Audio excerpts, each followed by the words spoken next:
मुझसे समझा दो, प्लीज पापा मुझसे समझा दो, प्लीज पापा नाम जय माता दी, जय बाबी हगी। सुबह सुबह रसम, सुबह सुबह रसम। So guys, welcome back to the vlog। अभी आए हैं मॉर्निंग कार्डियो करने, 30 मिनट्स मॉर्निंग कार्डियो करेंगे। मेरा खाना यहीं पहले मैं यहीं खाऊंगा। पापा हमारे साथ बैठ के खा लो। बेटा मुझे काम करना है यहाँ पे ना। नहीं, शाम हो जाते हैं क्योंकि पापा हमारे साथ बैठ के खा लो। काम बंद कर दूँ? आ गए। चलो। और तुम मेरी बॉकी खा लियो? बॉकी दो मेरी। मैं सोच रहा था घर में इतनी शांति कैसे।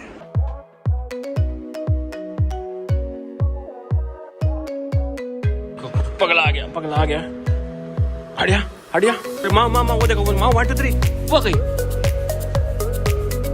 तो हमारी नींद नहीं कंप्लीट हो चुकी है। हमने लखनऊ के सारे स्टोर में फोन कर लिया। iPhone 13 नया वाला कहीं पे भी नहीं। हम सोच रहे हो हम क्या करें, हमारे पास कोई टाइम कुछ करने का है भी नहीं। हम सब वेले हैं, हम क्या करें। ये मेरे एग्जाम डे वाली पंजीरी जिस दिन मेरा एग्जाम हुआ था। भाई साहब हमने सब कुछ ट्राई कर लिया। लखनऊ जितने भी एप्पल आईफोन स्टोर है, फोन ही नहीं उठा रहा है, कोई नहीं फोन उठा रहा। सारे अपना फोन बंद करके पता नहीं कहाँ चले गए। पता नहीं क्या चक्कर है भाई। दिल्ली में भी किया, दिल्ली में भी नहीं उठा रहे। ना क्या भी नहीं नहीं करके सोना देती। अभी मैं खुद को आऊंगी। खुद आओ गए?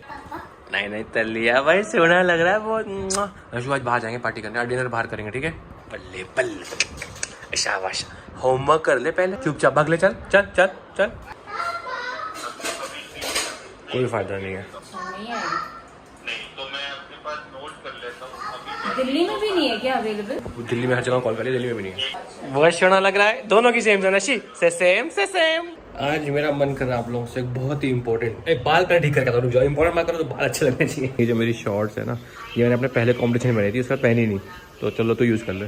मच बेटा बहुत ही इंपॉर्टेंट बात करने वाला भाई, बहुत ही। हेडफोन लगा लो, डिस्टर्बेंस बंद कर दो, सब कुछ कर दो, बहुत इंपॉर्टेंट बात करने वाला। मैं बिलीव करता हूँ कंट्रोवर्सी में ज़्यादा ना पढ़ने का। मैं ऑल्सो बिलीव करता हूँ कि हर चीज़ को मैं एड्रेस ना करूँ। अगर कोई कुछ ऐसा बोल रहा है तो मैं उसको एड्रेस नहीं करता, क्योंकि ऐसे तो फिर there is no stopping. Where do you draw the line to what to address and what not to address. अगर आप हर चीज़ एड्रेस करने लगेंगे तो आप अपना काम छोड़ के वो एड्रेस ही करने लगेंगे और आप अपना काम नहीं कर पाएंगे। ये आप लोगों को पता हो, क्योंकि अगर मुझे पहले से फॉलो करते हैं तो। दूसरी चीज़ तो मैं कुछ फैक्ट्स पहले एस्टैब्लिश करता हूँ। दूसरी चीज़, आई लव मीम्स। मुझे मीम्स बहुत अच्छे लगते हैं। आई थिंक स्ट्रेस बस्टर्स होते हैं। कभी कभी कुछ लोग कुछ मीम से ऑफेंड हो जाते हैं, बट होना भी नहीं चाहिए। हाँ, इट डिपेंड्स कि मीम बनाने वाले का इंटेंशन क्या है। अगर उसने गलत इंटेंशन से आपको हैरास करने के लिए मीम बनाया, then I am against it. But अगर उसने अच्छे इंटेंशन से मीम बनाया है, देन आई डोंट थिंक उसमें कुछ गलत है। अब आते हैं मेन टॉपिक। देखो मेरे पे 2 मीम बनते हैं आजकल। एक मीम आता है कि भाई रश्मि को चोट लग गई, गौरव कैमरा लेके भाग रहा है, या फिर कुछ भी हो गया कैमरा लेके भाग रहा है। उसको मैं एड्रेस नहीं करूँगा, क्योंकि मुझे नहीं, वो इंटेंशन अच्छा है, वो सिर्फ फन के लिए। दूसरा मीम का भी इंटेंशन अच्छा है, बट मैं क्यों एड्रेस कर रहा हूँ उसको आज के डेट में। मैं सोचा था मैं एग्जाम खत्म हो जाए तो मैं करूँगा, एग्जाम में टाइम नहीं मिल पा रहा था। नॉट बिकॉज जिसने मीम बनाया है उसका इंटेंशन कुछ खराब होगा, लेकिन बहुत सारी ऑडियंस जो देखती है, जो फर्स्ट टाइम ऑडियंस है, जो नाइव ऑडियंस है, वो उसको गलत सेंस में ले जाते हैं। तो बस मैं उन ऑडियंस के लिए बना रहा हूँ, नथिंग टू द मीमर्स। बहुत अच्छा मीम मुझे पसंद भी आता है। सो दैट मीम इसकी फाइनेंशियल क्राइसिस था और 1 साल बाद BMW ले ली। भगवान ऐसा फाइनेंशियल क्राइसिस सबको दे। मुझे तो पसंद आया वो मीम। और एक्चुअली मैं चाहता हूँ कि आप लोग मीम बनाएं, क्योंकि मुझे अच्छे लगते हैं। अब उसमें मैंने वो चीज़ एड्रेस क्यों नहीं की, क्योंकि हम लोग हैं ब्लॉगर्स। तो by the virtue of our genre on YouTube we have to show everything in our life. अब हो सकता है बहुत लोगों के पास अच्छी गाड़ियाँ हो, मर्सिडीज हो, BMW, but because of the virtue of our content you know everything in and around our lifes. मेरे जो पायलट फ्रेंड्स हैं, मैंने 9 साल कैप्टन की जॉब की है, मेरे मैक्सिमम फ्रेंड्स के पास एक जैगुआर, BM, एक मर्क अच्छी गाड़ी है, but everybody is not on YouTube, so you don't know कि किसके पास अच्छी गाड़ी है, किसके पास अच्छी गाड़ी नहीं है। सो अगर आप पायलट की सैलरी आप गूगल कर लो, आपको अच्छी खासी सैलरी मिलती है, आप एक गाड़ी आराम से अफोर्ड कर सकते हो। हाँ, अगर किसी का मन नहीं है गाड़ियों में तो वो कहीं और अफोर्ड करेगा, प्रॉपर्टी में कहीं और करेगा। हैविंग सेड दैट, 1 साल, पॉइंट नंबर 2, 1 साल is a very very long time. अगर आपके पास मान लो अच्छे से मेहनत करते हो आप और आपका सब कुछ अच्छा जा रहा है एंड भगवान की दया है आपके ऊपर, लोगों का प्यार आपके ऊपर, तो आप एक अच्छी गाड़ी अफोर्ड कर सकते हो। दूसरी चीज़ ये हो गई। तीसरी चीज़, सबसे मेन चीज़, मैंने कभी एड्रेस नहीं की, जहाँ मुझे लगता है कि मेरी गलती है। मुझे अपने ऑडियंस को बताना चाहिए था कि याद है हमने कहा था कि फाइनेंशियल क्राइसिस आया क्यों था, क्योंकि बहुत महंगी प्रॉपर्टी हमने गुड़गांव में इन्वेस्ट की थी, वहाँ पे हमने सब पेमेंट कर दिया था। लेकिन क्या हुआ, कोरोना आ गया तो सारा कुछ ऑनलाइन पेमेंट वैसे ही चल रहा था। अब थोड़ी सी लंबी स्टोरी है, शायद बोरिंग लगी, बट मैं एक्सप्लेन कर देता हूँ, once and for all close कर देते हैं। मैंने ये एड्रेस नहीं किया, मुझे लगा कि ये थोड़ी पर्सनल चीज़ है, हर चीज़ फाइनेंशियल थोड़ा है, तो मैं क्या बताऊँ, लोगों को बोर हो जाएंगे ना, लेकिन हम हो लो बोर। तो हुआ ऐसा कि हम लोगों ने वो प्रॉपर्टी ले ली। अब उसमें कुछ एक बिल्ट एरिया होता है और कुछ एक टोटल एरिया होता है। तो बिल्ट एरिया हम सब लोगों को काफ़ी मिला था, 10-15 लोगों ने वो प्रॉपर्टी ली थी, ऑनलाइन ऑक्शन हुए थे, सबको मिल गई। अब बाद में जब सबको अलॉटमेंट हो गया, पैसे पूरे भर दिए, तो वहाँ पे जो अधिकारी थे वो ट्रांसफ़र हो गया। उन्होंने कहा जो पुराने अधिकारी ने अलॉटमेंट किया था बिल्टअप एरिया का, उसका हाफ ही बिल्ड कर सकते हो, उतना नहीं बिल्ड कर सकते आप, क्योंकि वहाँ के रूल्स, उस एरिया के रूल्स ऐसे हैं। तो सब लोगों ने कहा कि भाई फिर तो हमने इतना पे किया उस बिल्टअप एरिया के लिए, अगर उतना बिल्टअप एरिया नहीं दोगे तो फिर वो तो पेमेंट मार्केट वैल्यू से बहुत ज़्यादा है, हमको आप दो या तो पैसा रिम्बर्स करो विद इंटरेस्ट। तो फिर कोर्ट केस चला, सब लोगों ने मिलके हायर वायर किया। तो फाइनली ये डिसाइड हुआ कि जो गुड़गांव की वो सरकारी लैंड थी, बस सरकारी प्रॉपर्टी थी, तो फिर ये डिसाइड किया कि भाई अब अगेंस्ट द रूल्स तो नहीं आ सकते, वो इतना ही बिल्टअप एरिया रहेगा। तो सबने कहा ठीक है पैसा वापस कर दो। फिर इंटरेस्ट तो किसी को नहीं मिला। अब कहाँ मिलता है सरकारी कामों में इंटरेस्ट, पैसा मिल जाए भाई बहुत बड़ी बात है। तो जून जुलाई में हुआ था। उसके बाद हम लोग का इंटरेस्ट भी लग गया, क्योंकि शायद वो वेबसाइट की गलती थी, हमने पूरा पेमेंट कर दिया। मेरे कुछ पेमेंट्स फंसे हुए थे, जैसा मैंने बताया भी था, वो जिस वजह से फाइनेंशियल कैसे आया। मेरी पूरी सैलरी अकाउंट खाली हो चुका था, जो एफ डी मैंने बचाई थी वो पूरी खाली हो चुकी थी। कुछ मैंने पापा से लोन लिया था, कुछ ऋतु से लिया था, तो सारा मैंने मतलब जमा पूंजी जुगाड़ के। भाई देखो इंडिया में क्या है, आप क्या सोचते हो, एक गाड़ी हो जाए, एक अपना खुद का अच्छा घर बना ले बच्चों के लिए और लाइफ सेटल हो जाएगी। तो वो घर मतलब हो गया था कि भाई ले लेंगे वहाँ पे, बट फिर वो फाइन पड़ गया उसका। वो सिस्टम की कुछ एरर थी। 15 दिन से हमारा पेमेंट लेट था, क्योंकि मेरी बहुत सी ब्रांड से पेमेंट अटकी हुई थी। वो मैंने कहा कि आओ, जैसी वो आई 15 दिन लेट हो गए, लेकिन वेबसाइट ने उसको 1.5 साल मान लिया, कुछ डेसिमल इधर उधर हो गए। तो हमको 1.5 साल का लेट फाइन पेमेंट लगा। होनी चाहिए थी कुछ 22,000 रुपये, हमें कुछ 32 लाख, कुछ बहुत हैवी लग गया था। तो उसके लिए हमने चक्कर काटा, हालांकि वो ठीक हो गया।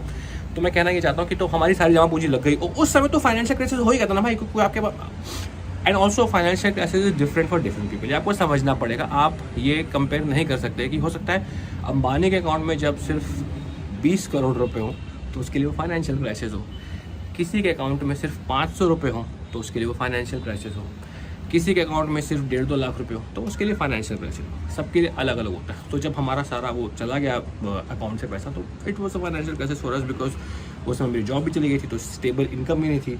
और फिर था कि भाई ब्रांड भी उस समय नहीं आ रही, कोरोना टाइम है, एडसेंस भी नहीं आ रहा। एडसेंस क्या, क्योंकि पूरी इकॉनमी चल रहा है चुकी इंडिया की यार, -20% GDP चल रहा है। No brand wanted to invest in the market. क्या ऐड करेंगे, अमेजॉन बंद था, फ्लिपकार्ट बंद था, ऑनलाइन डिलीवरी कुछ चल नहीं रहा। तो उस समय तो फिर लगा था खाना खराब है, तो फिर फाइनेंशियल क्राइसिस था उस समय।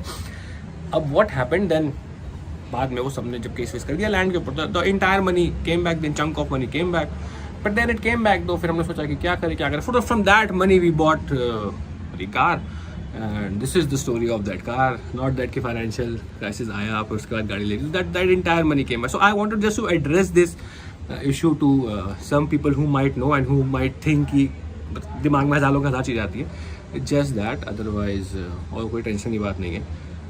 बस क्लैरिफाई कर दिया। और मुझे ऐसा लगा कि मेरी गलती क्यों है, क्योंकि जब मैंने आपको बताया कि फाइनेंशियल क्राइसिस हुआ तो उसके बाद वो ठीक कैसे हुआ, वो भी मेरी जिम्मेदारी बनती थी, बट मैंने नहीं किया, मैं भूल गया। लेकिन कुछ लोग समझदार भी थे, लोगों को कमेंट सेक्शन में देखा था कि लिखते थे हाँ कि भाई 1 साल हो गया, और उन्होंने एक्सप्लेन किया था। बट मुझे लगता है कुछ लोग शायद उल्टा भी सोच लेते होंगे, तो इट वाज थिंग इम्पोर्टेंट वहाँ। अभी चलते हैं back. And also what I said in the starting that हमारा जो nature of content on YouTube, by the virtue of that you know everything what is happening in our life. So अगर वो land हमें मिली होती, इस पर हम construction चालू करते तो पूजन होता, फिर बहुत कुछ होता, तो आप लोग उस सब चीज़ का पार्ट होते, तो आप लोगों को पता होता, बट वो कभी हुआ ही नहीं। That whole thing got scrapped and everything came back.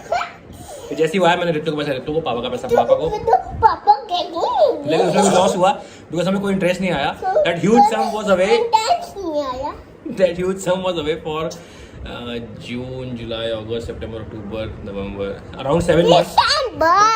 हम रश्मि के बचपन का वीडियो देखे थे, ये भी आ गया। ये रश्मि के बचपन का वीडियो है। हाँ हाँ मेरा छुटकू बेटा, हाँ मेरा छुटकू बेटा, हाँ ये बचा। रश्मि माओ का सर फूटा, मैंने हाथ लगाया था, बच गया। इतना खुश क्यों हो गया ये, इतना खुश क्यों हो गया भाई? मत, तुम पापा की परी नहीं हो, तुम पापा के परे हो। पनिशमेंट अभी चल रही, खत्म हो गई? चल रही है। क्या कर दिया आपने ऐसा? पहले बता पनिशमेंट क्या है आपकी, पनिशमेंट क्या है?